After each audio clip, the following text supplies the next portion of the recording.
From UFOs to ghost and psychic powers, history is riddled with unexplained events. You can turn back now and learn the stuff they don't want you to know.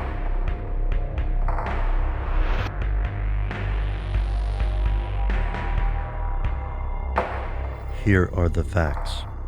Over the past 40 years, the United States spent more than $2.5 trillion fighting a fluctuating but constant war. This war continues today. According to the Office of National Drug Control Policy, the U.S. government spent over $15 billion fighting drug use, smuggling, and distribution over 2010. This breaks down to a rate of approximately $500 per second. This war is not against another nation, and it ranges across both American continents. Tens of thousands of U.S. citizens will spend years or decades in prison because they have been convicted of participation. This is the war on drugs. The modern war on drugs took shape under Nixon with the creation of the Drug Enforcement Agency in 1973. This isn't the first time the U.S. legislated certain drugs. The Harrison Narcotics Tax Act, which regulated opiates, dates back to 1914. Since then, the U.S. has often tried to stop smugglers and punish drug users. To the mainstream, this war hasn't gone well. Despite increased funding and publicity campaigns like Just Say No, the U.S. is still the world's largest consumer of illegal drugs. An estimated 22 million citizens used some drugs once a month over 2009. Some drug legislation is controversial, but most believe the current laws could be improved. Some politicians, such as Kansas's Kasha Kelly or Virginia's Craig P. Blair, argue certain drug laws should be strengthened and tied to welfare programs. Others, such as former Reagan advisor Milton Friedman, think some drugs should be legalized or that laws should carry less severe sentences. Almost all agree the system is imperfect, except for some conspiracy theorists. They believe the system is working just fine and that the goal of the war on drugs was never to actually stop drug abuse.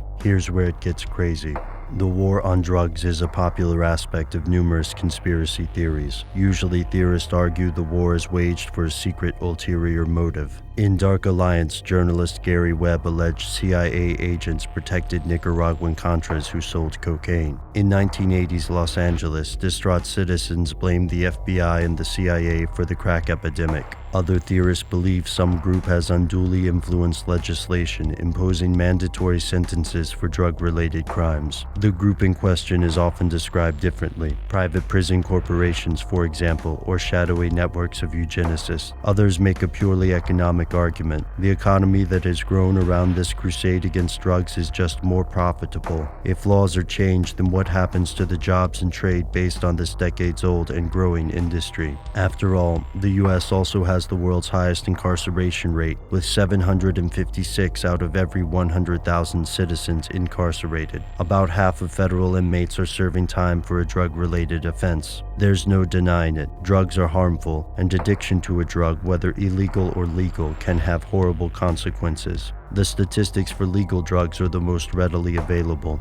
About 443,000 U.S. residents die each year from smoking, and 70,000 die due to alcohol. All sides believe there's no question drug laws are in place for a reason. But what is the reason exactly? For the mainstream, it's a matter of health and safety. Drugs aren't just dangerous for your health, they also finance criminals. But to conspiracy theorists, the drugs are part of something bigger, something the prison corporations and intelligence agencies don't want you to know.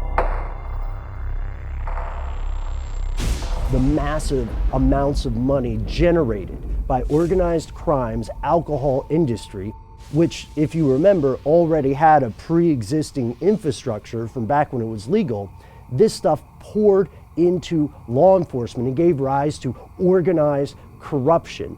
And the fortunes that were made in this trade changed the economic face of the United States.